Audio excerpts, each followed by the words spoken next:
안녕하세요. 최근에 3대 지수가 계속해서 올라가고 있습니다. 그야말로 반가운 반등의 소식이 전달이 되고 있는데요. 그렇지만 자산 시장에 있어서 주식 시장에 반등이 나오고 있다라면 조금 리스크가 점점 커져가는 것은 부동산입니다. 부동산 쪽이 지금 심상치 않게 움직이고 있는데요. 최근에 미국의 집값이 갑자기 확 떨어지는 모습을 보이고 있고요.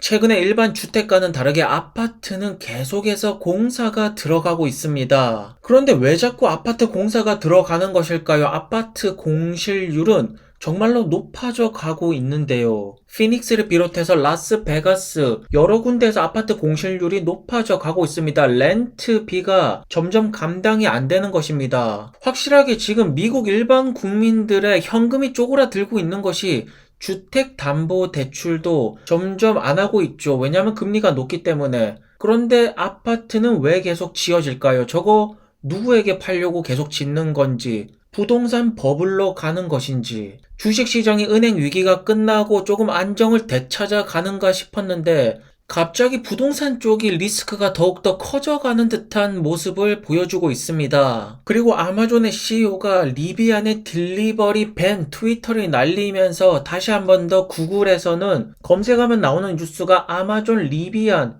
이런 글들로 도배가 되고 있습니다. 정말로 난리가 났는데요. 리비안의 딜리버리 밴이 왜 이토록 중요한 것일까요? 아마존이 리비안의 딜리버리 밴을 이용해서 7,500만 건의 딜리버리를 했다라는 것인데요. 여기서 가장 주목할 점은 리비안이 상용차를 3,000대 이상 딜리버리를 했다라는 점입니다. 이번 1분기 때 아론티 아로네스 딜리버리 대수가 8,000대를 넘겼는데 여기에 상용차 부분 여기까지 더해진다라면 아마 10,000대를 넘기지 않을까, 시장 예상치를 초과하지 않을까. 결국 이 부분에 시장은 집중을 하고 있는 것입니다. 리비안이 딜리버리 밴 숫자가 생각보다 잘 나오고 있습니다. 그렇다면 이제 문제점은 무엇인가? 아마존 10만 대 다음은 무엇인가? 월마트가 되었던 UPS가 되었던 아니면 한국의 쿠팡이 될 수도 있고, 사실 이 부분의 성장성이 정말로 무궁무진하고 아직까지 제대로 된 넘버원 자리가 없습니다. 그렇기 때문에 여기서의 성장률, 리비안의 포텐셜이 가장 터질 수 있는 부분이 아닐까요? 그리고 이 모든 딜리버리 밴에는 알렉사 통합 시스템이 들어갈 것인데요. 이 모든 데이터가 AWS로 전송이 될 것입니다. 여기서 핵심 포인트는 리비안의 트럭에 아마존의 소프트웨어가 장착이 된다. 모든 상용차는 자동화로 바꾼다. 이것이 궁극의 목표가 아니겠습니까? 그렇다면 지금까지는 리비안이 계속 좋은 소식들이 나오고 있습니다. 1분기 초과 달성이 나올 것 같고, 하지만 최대 리스크는 과연 무엇일까요? 리비안이 되었던 루시드가 되었던 충분한 현금을 가지고 있지만 이 현금이 언제 떨어질지 정말로 아슬아슬합니다. 리비안 같은 경우에는 조금 더 오래 가져갈 수는 있겠지만 현금 소진이 정말로 장난이 아니지 않습니까? 최근에 전기차 스타트업들의 주가가 워낙 떨어졌기 때문에 PSR은 엄청나게 쪼그라든 상태고, 이 말은 즉 버블은 점차 걷어지고 있다라는 뜻입니다. There we go. Look at that. There it is. I mean, look at this. We got Apple CarPlay in a Lucid. See how it's starting to increase its speed as the distance increases in the front. Now we're going to hit more traffic in the front there. And you will see how it's going to gradually slow down again. And you can see that's not me braking. This is the car braking all by itself, all the way down. System highway assist behaves really well. It only works on certain highways, is what I was informed. Here in Chicago on Stevenson, it works really well.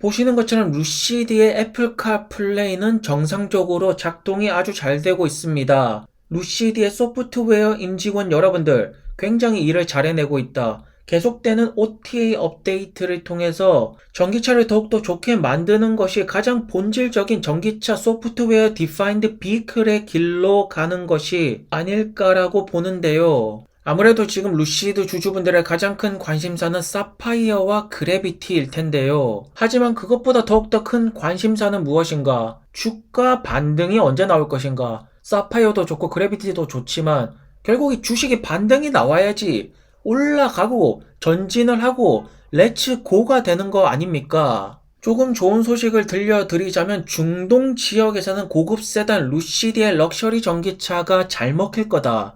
이런 이야기들이 계속해서 나오고 있는데요. 어쨌든 지금 루시드는 확실하게 하이 리스크 하이 리턴 플레이가 맞습니다. 리스크가 굉장히 높은 편인데요. 그렇기 때문에 지금처럼 물량이 안 나오는 상태에서는 기술력을 보고 베팅을 하는 것입니다. 결국 여기서 가능성이 가장 크게 나올 것인데 사실 기술력만 보고 베팅을 하기에는 리스크가 굉장히 크지 않습니까? 하지만 전기차 럭셔리 시장도 앞으로 더욱더 커질 예정이고 결국 루시드는 여기서 승부를 걸어야 됩니다. 하지만 주가 상승의 가장 큰 변수는 전기차 외 부분에서 매출이 나와야 된다라는 것인데요. 아직까지 이 부분에서 특별한 성과를 보여주지 못하고 있죠. 결국 여기서 성과가 나오는지 안 나오는지 그 모든 것들이 루시드 주가의 반등의 결정 요소가 될 것입니다. 하지만 조금 아쉬운 점이 있다면 그래비티가 2024년에 나오기 때문에 올해 같은 경우에는 결국 루시드 에어로 승부를 봐야 된다. 굉장히 힘든 한 해가 되지 않을까.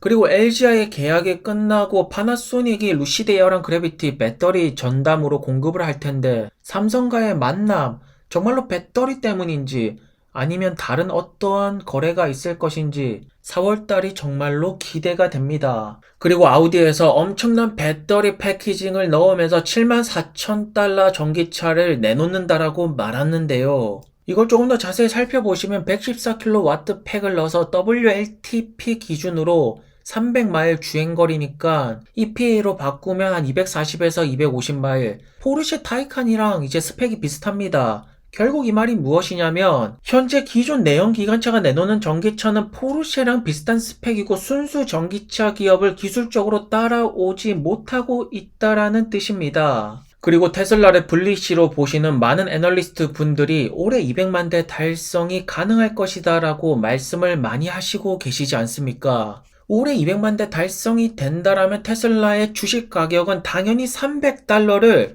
달성을 해야 됩니다.